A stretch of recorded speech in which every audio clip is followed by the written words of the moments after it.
couple days ago, I posted a video about me downtown campaigning for the social conditions. So I try not to bombard my people continuously so that people will get bored at the message, because I don't want the message to be lost. If you notice, I don't come with no music. I don't come with no plan. I don't come with no food. I don't come with no form of entertainment, because we don't need no distractions from the message. The message that's constantly being conveyed from me to you all is a very important message, and it needs to be not only given to y'all, it needs to be spreaded because it's important. But not only do the message need to be spread, people need to understand that that message is to inspire them in order to start fighting against our social conditions. One man cannot change nothing. One woman cannot change nothing. It's going to take a joint effort. It took a joint effort of them to get us in this condition. It's going to take a joint effort from us to get us out these conditions. Now, today I want to touch on foundations to my people, explain the ramifications of foundations. Foundations is no different than nonprofit organizations.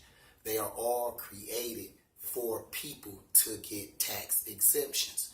That's the basis of foundations. That's the basis of nonprofit organization, is to get tax exemption from the government, is to go without paying taxes. If you look at all the rich people in the world, they all eventually start foundations because it's a way that they can shelter their money. Look at the richest man in the world, Bill Gates. He started a foundation to build the Melinda Gates Foundation. Do you think he built that empire, built all that money just to start giving that money away? No, that don't even make logical sense. That is a way for the rich people to not get their money taxed. So understand something. They set these foundations up around what? Issues that they know that would never change. So if the issues that they set their foundations up would never change, their foundation will remain relevant. Understand that. So understand that all these foundations that's supposed to be championing various different conditions in the urban sector, they know that these conditions that they allegedly is championing are going to never change. And they're not, and they foundation not designed to change it. They're designed around them because they know they will remain relevant once they design their foundations around those various different conditions. So every time you see Kresge, United Way, Salvation Army, Skillman Foundation, DTE Foundation, any of these various different foundations in our communities, they're not there to help us. They're there to exploit our social conditions in order to find relevancy in their foundation. Today, I bring to y'all the Skillman Foundation. Now, if people don't know who the Skillman Foundation is, the Skillman Foundation is a Detroit-based foundation that was started by a lady named Rose Skillman in the 1960s. Understand this.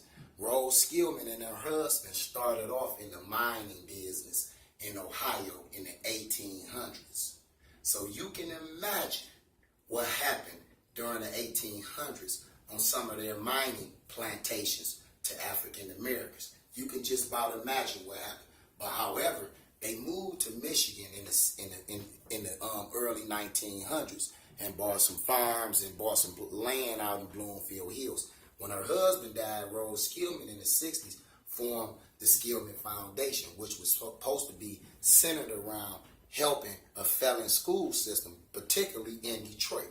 Now, this foundation been around for 50 years, and you see, when it started, it was to help a failing school system. Here it is, we in 2017, and what are we going through? A failing school system still. So you see how she was able to set her foundation up around something that would make her foundation be forever relevant, which would be the social ills that affects our community. You see that? Now let me tell you what they're doing, specifically my people in Detroit. They say they put $100 million into 4 neighborhoods in Detroit. Cody, Rouge, Osborne, Southwest Detroit, and Brightmoor. I'm going to repeat that one more time. They said they put $100 million from 2006 to 2016 in the Brightmoor area, in Southwest Detroit, in the Osborne area, and in the Cody Rouge area. Now you think about that and you make that make logical sense to yourself. If you occupy any of those areas or you occupy Detroit, that $100 million have went into those 4 at-risk, poverty-stricken, low-income communities. Ask yourself that. Now, I wrote her a letter asking her to show you the actuality, to show us the actuality of where that money went. Not the paperwork, because they got all the paperwork that you need pertaining and centered around where that money went.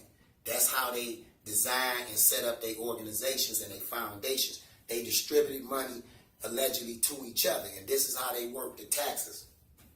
That foundation got $500 million in their account.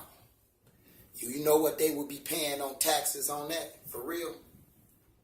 24%. Okay? 24%. That almost equal to 25%. 1/4 of that money. So they would be paying $100 million. Don't you think it's more better for them to sit up and give out a few $100,000 in grants, alleged grants to alleged organizations that's supposed to benefit our community versus paying them taxes? That's how they use the tax break.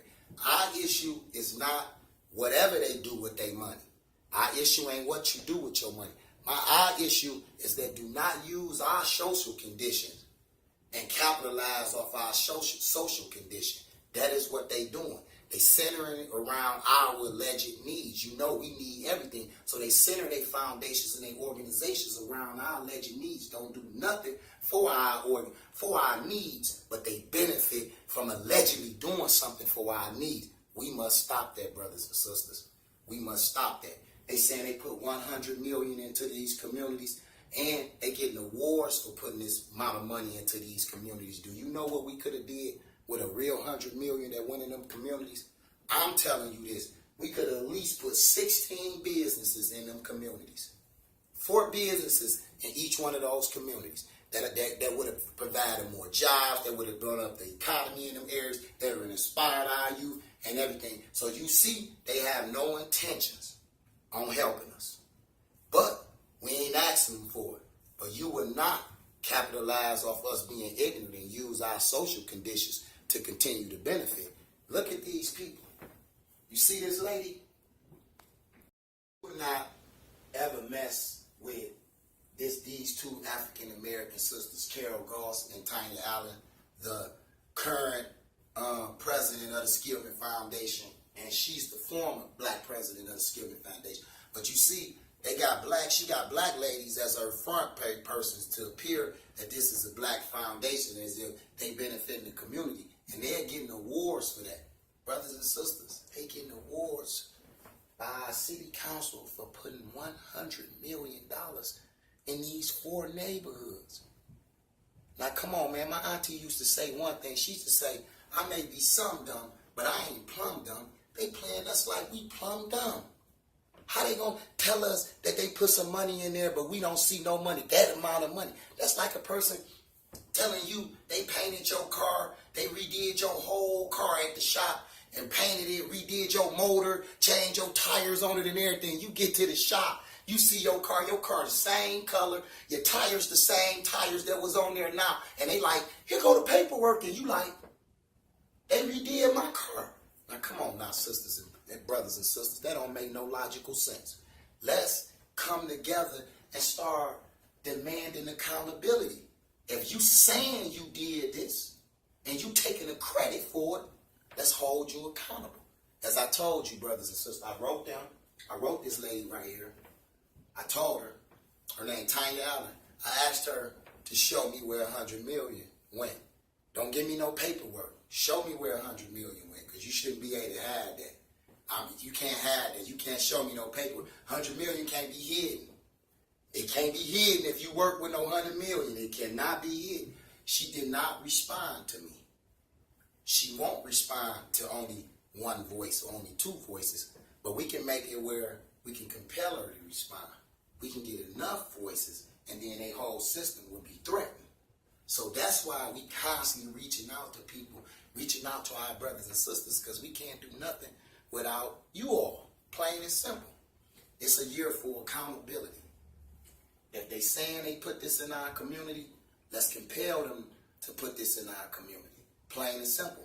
Other than that, do not take the credit for allegedly putting this in our community.